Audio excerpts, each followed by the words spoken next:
তুমি জন্ম নিবন্ধন সনদে ধর্মের জায়গায় লেখো না ইসলাম। যাদের পাসপোর্ট আছে তারা পাসপোর্টে লেখেন নাই ধর্ম ইসলাম। তাহলে সব জায়গাতে নিজের ধর্মের পরিচয় দিচ্ছেন ইসলাম, কিন্তু চেহারা সুরতে লেবাসে পোশাকে চলা ফেরা উঠা বসায় আল্লাহকে বৃদ্ধাঙ্গুলি দেখাচ্ছেন, ইসলামকে ছেড়ে দিচ্ছেন, আল্লাহকে বাদ দিচ্ছেন। এই অসভ্যতার কি অর্থ আছে বলেন? ছেলেরা বলো মিয়া, এক ওয়াক্ত নামাজ পড়তে মন চায় না।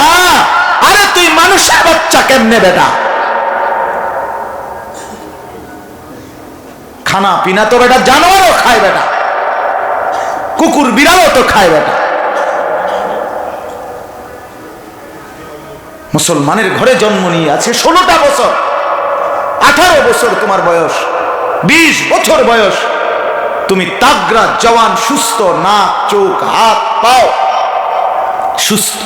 আরে বান্দা, আরে বন্ধু, আল্লাহ পাক 1 মিনিট সুস্থ না রাখলে তোমার আমার বাপের ক্ষমতা নাই সুস্থ থাকা। আমার আজকে 3 দিন এই চোখ উঠছে, বাম চোখ, চোখে ব্যথা, চোখ লাল হয়ে রয়েছে, দেখেন না? একটু পর পর ড্রপ, এই শুধু আপনার আজকে 3 দিনে সারাক্ষণ আমার কাছে অস্থিরতা মনে হয় যে আমার চোখে ব্যথা করতেছে। তাহলে এই সামান্য একটু চোখের ব্যথা, চোখ উঠছে, লাল হয়ে গেছে, এইটার যন্ত্রণাই আজকে 3টা দিন সারাক্ষণ মনে হয়। তাহলে আল্লাহ তাআলা আমাদেরকে যদি সুস্থ না রাখে, তাহলে আমাদের বেঁচে থাকার সার্বিক আনন্দ, শান্তি, স্বস্তি, নিরাপত্তা কোত্থেকে আসবে ভাইয়া? কোত্থেকে আসবে? অনেক ছেলে তোমরা এখানে বসছো, আমি তো একজন একজন করে চিনি, বলতে পারো ইনশাআল্লাহ। অনেক ছেলে তোমাদের চেহারা দেখে বোঝা যায় 1 ওয়াক্ত নামাজ পড়ো নাই। মুসলমানের চেহারা এমন হয় না বন্ধু, মুমিনের চেহারা এমন হয় না। খুব বেশি দুনিয়া আমরা খুব বেশি ভোগ করছি না। এই ফাঙ্গাস তেলাপিয়া এটা খুব স্বাদের কিছু না। ফার্মের মুরকার কক মুরকা, এই দুন্দুল করলা, ধনিয়া পাতা, কাঁচামরিচ, এই বাস। আর কি তা বেশি কি দুনিয়া? অতিরিক্ত খুব কিছু বনিয়া ভোগ করে ফেলছে দুনিয়া, খুব আশ্চর্য কিছু ভোগ করে ফেলছি আমরা। তাইলে আমরা কেন আমরা এমন করছি? আপনারা বাবারা একটা বারো ভাবতেছেন না? ছেলে মেয়ের নামাজের দিকে ছেড়ে দিছে, স্বামী ছেড়ে দিছে স্ত্রীকে, বেড়ি তোর মতো তুই চল। আশ্চর্য! আল্লাহ তাআলা আমাদেরকে বুঝ দান করেন, আল্লাহ তাআলা আমাদের হৃদয়ে ফিকির দান করেন। ছেলেদেরকে অনুরোধ করছি, বাপ তোমরা মুসলমানের সন্তান, তোমাদের জিন্দিগি মোবাইলের জন্য না বাপ, তোমরা এই খামখেয়ালির জিন্দিগি ছাড়ো। নাইলে এই নওজোয়ান ছেলেদের লাগাতার গুনাহ, অশ্লীলতা, বেহায়াপনা, বিশ্বাস করেন বাবাদেরকে বলি, চাচারা আল্লাহর কসম পুরা জাতি এটার মাসুল দিতে হবে। এই বেনামাজি সন্তানদের কারণে সারা দিন সারা রাত মোবাইলে ছবি দেখে, নাচ দেখে, উলঙ্গ দৃশ্য দেখে, এই বখাটে দুশ্চরিত্রের মতো চুল, জঙ্গলি কাফের বেঈমানের মতো চুল যাদের, এই সামনে পিছনে ডানে বামে বড়, এদের এই অব্যাহত পাপের কারণে শুধু এরা কষ্ট পাবে না, পুরা জাতি কষ্ট পাবে। এটাই বাস্তবতা। ওয়াত্তাকু ফিতনাতাল লা তুসিবান্নাল্লাযীনা যালামু মিনকুম খাসসা, কোরআনের স্পষ্ট আয়াত। আল্লাহ তাআলা বলছে, আমার বান্দারা, আমার দুনিয়ার শাস্তিকে ভয় করো। আমার দুনিয়ার শাস্তি এক রকম, আমার আখিরাতের শাস্তি আরেক রকম। আমি দুনিয়ার শাস্তি যখন দেই তখন শুধু জালেম পাপীকে দেই না, বরং অনুগত, অবাধ্য, নাফরমান, ফরমাবরদার উভয়কে আমি জমিনের মধ্যে শাস্তি দেই। আর আখিরাতে শুধু নেককারকে জান্নাত দেব, নাফরমানকে জাহান্নাম দেব, সেখানে আলাদা, কিন্তু এখানে সমানভাবে শেষ করব।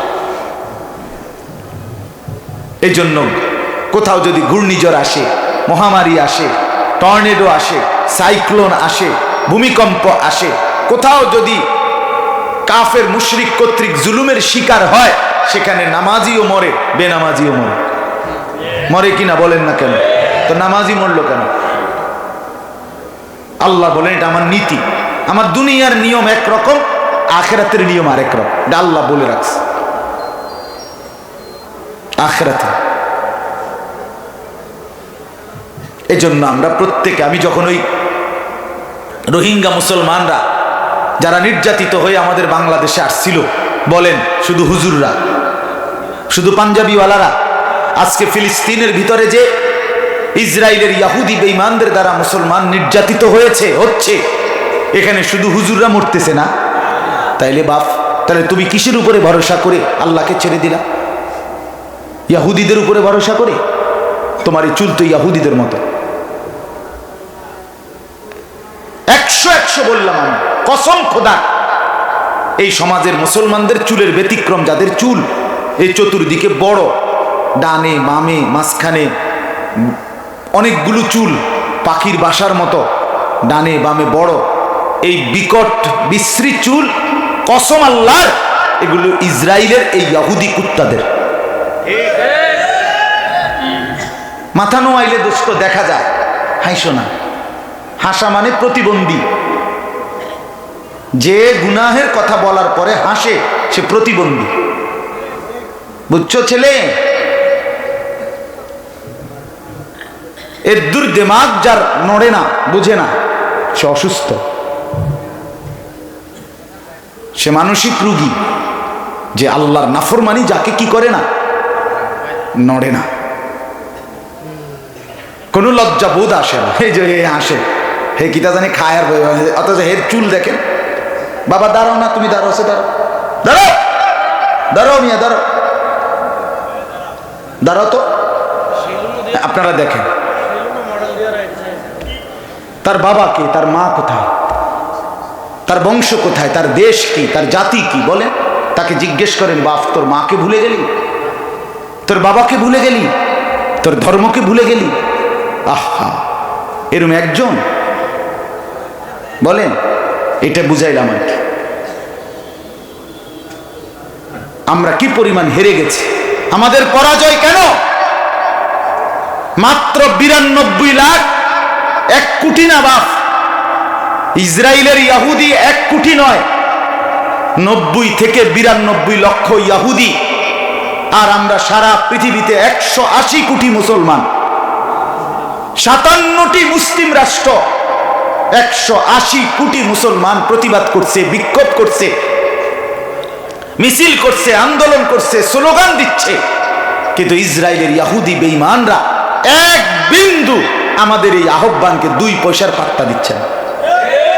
এখনো যে ঘাড় নোয়াইছে, যে কদ্দুর যুদ্ধবিরতির জন্য রাজি হয়েছে, ওই হামাসের মুজাহিদ যারা আল্লাহর রাস্তায় যারা জীবন বাজি রাখার সিদ্ধান্ত নিছে, এই যোদ্ধা মুসলিম মুজাহিদ, তাদের ভয়ে মাথা নোয়াইছে, আমগো ভয়ে না, আমগো মতো এই কাপুরুষদের ভয়ে না, আমগো মতো এই মুতুন্না, হ্যাঁ, পেশাব করে পানি নেয় না, আমগো মতো এই বেনামাজি, আমগো মতো এই গাফেলদের জন্য তারা ভয় পায় না।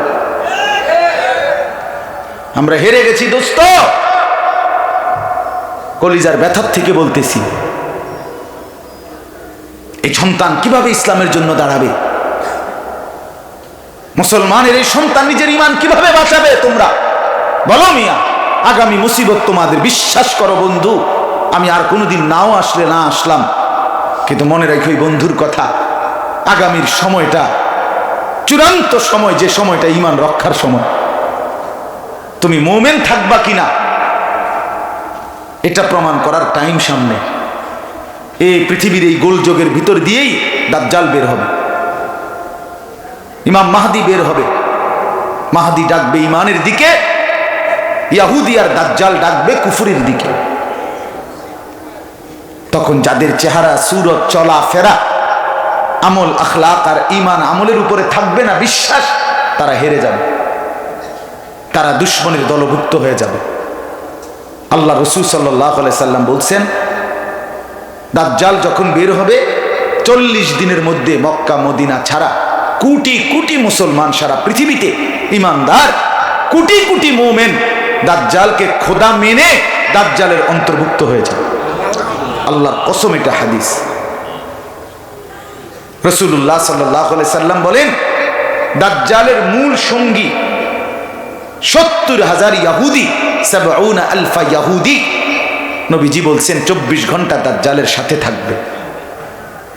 দাজ্জালের মূল সৈন্য হলো ইহুদিরা, এই আজকের ইসরায়েলের ইহুদিরা।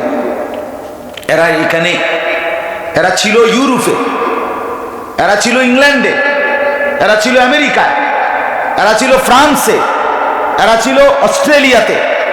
এই সারা ইউরোপে থেকে তারা ওইখানে, তাদের আজকে তারা যদি ইউরোপে থাকতো, তারা অনেক বাড়ি গাড়ি আরো বেশি করে থাকতো। খ্রিস্টানদের লগে থাকলে তাদেরকে, মুসলমানদেরকে নিয়ে এত টেনশন করতে হইতো না। কিন্তু তারা এখানে আসলো কেন? ইহুদিরা এখানে আসলো কেন? বিশ্বাস করো ভাইয়া, তাদের আকীদা, বিশ্বাস শেষ জামানার দাজ্জাল এইখানেই বের হবে, ফিলিস্তিনে, জেরুজালেম। এটা তাদের বিশ্বাস। এই জন্য তাদের আকীদা হলো দাজ্জাল, তারা বলে মাসিহ, আমরা বলি দাজ্জাল। তারা বলে আমাদের এই মাসিহ আসবে ত্রাণকর্তা, উনি এসে এই জেরুজালেম থেকে আমাদের ইহুদিদেরকে নিয়ে সারা বিশ্ব শাসন করবে।